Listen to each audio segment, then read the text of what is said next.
আলু আর এই যে এখানে বড় মাছ পাঙ্গাস মাছ আছে। আজকে আমি এটাই কিভাবে রান্না করব এটাই আজকে আপনাদের সাথে শেয়ার করব। বন্ধুরা, মাছটা আগে নুন হলুদ দিয়ে মাখিয়ে নিব আর কি। এই যে একটু মরিচের গুঁড়ো দেই, বেশি দিব না, অল্প দিব, আর একটু হলুদের গুঁড়ো দিই। পাঙ্গাস মাছ তো যাতে একটা বাজে একটা স্মেলটা যাতে না থাকে সেদিকে খেয়াল রাখতে হবে। একটু হলুদগুলো একটু বেশি দিতে হবে।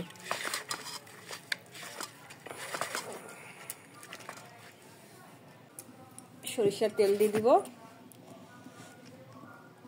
মাছটা আগে ভেজে নেই।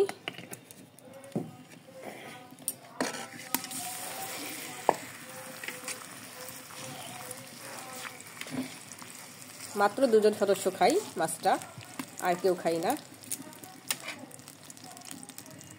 মাছগুলো হালকা করে ভেজে নিলাম। বেশি ভাজা যাবে না, বেশি ভাজলে যে চর্বিটার এটা টেস্টটা নষ্ট হয়ে যাবে। আর এই মাছের পাঙ্গাসের কিন্তু চর্বিটারই টেস্টটার জন্যই নেওয়া আর কি। এটা খাইতে খুবই ভালো লাগে। দেখো প্রচুর তেল উঠছে, আমি তেল বেশি দিয়েছি, তারপর তেল উঠেছে প্রচুর। এখন আমি 5 ফোড়ন দিয়ে দিব, টমেটো দিব। টমেটো দিলে ভালো লাগবে খেতে। নতুন আলু তো টমেটো দিলে ভালো লাগবে। দেখুন চর্বিগুলো এখনো আছে তেলের ভিতরে। এখানে জিরা, রসুন, আদা সব পেস্ট করে রেখেছি।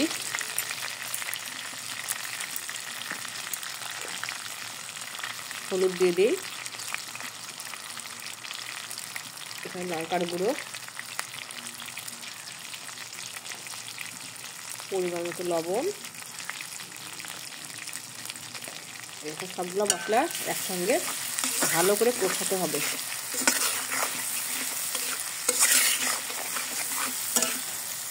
এই যে আলুগুলো সিদ্ধ করে রেখেছিলাম, ওই আলুগুলো এখন দিয়ে দিব।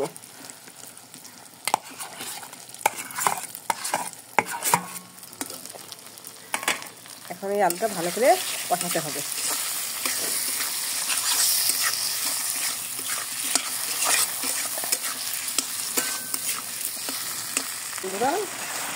আমার আলুটা কিন্তু ভালো করে কষানো হয়ে গেছে। দেখুন এখন আমি মাছটা দিয়ে দিব।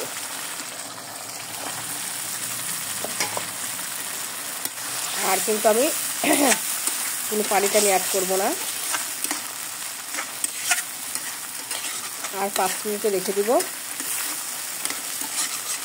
একটু ধুনা পাক করবো তো,